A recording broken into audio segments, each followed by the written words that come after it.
CDC says this week's change in masking guidance is a result of new unreleased data related to the Delta variant. CBS 17 digital reporter Judith Ratana joining us live tonight, getting answers about why we're wearing masks can actually help now and in the long term.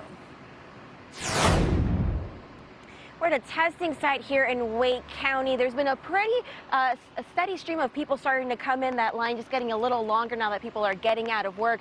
Part of the CDC's new guidance says fully vaccinated people should get tested 3 to 5 days after exposure.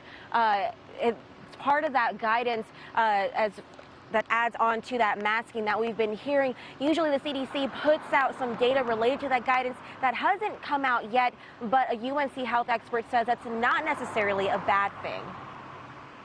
Hospitals like UNC Health are once again feeling the strain of COVID-19 patients. We are stretched really thin on staffing. Dr. Erica Pettigrew says masking for vaccinated and unvaccinated people is key to relieving some of that pressure. Hopefully we'll be able to head off a real disaster with our hospitals overwhelmed. Citing unpublished data, the CDC says when infected with the Delta variant, vaccinated and unvaccinated people have the same amount of virus particles in their nose. It's why they believe vaccinated people can spread COVID-19. CDC has a great track record when they're basing their decisions on preliminary data that maybe isn't available quite yet. But should we take their word for it without seeing the data ourselves? I wouldn't want them to wait weeks and months until publication.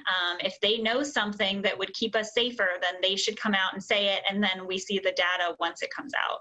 Past studies have shown masking not only protects you, but those around you. Multi-layered, fitted masks are the most effective.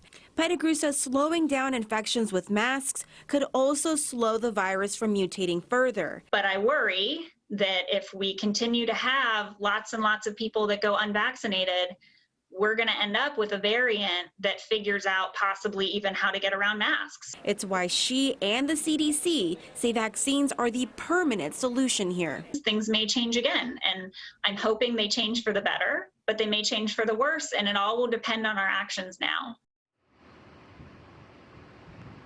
I've reported on the best kinds of masks in the past, and they're not all created equal. A listing of the least and most effective masks, as well as the benefits to double masking, all online in my story at CBS17.com. Live in Raleigh, Judith Ratana, CBS 17 News.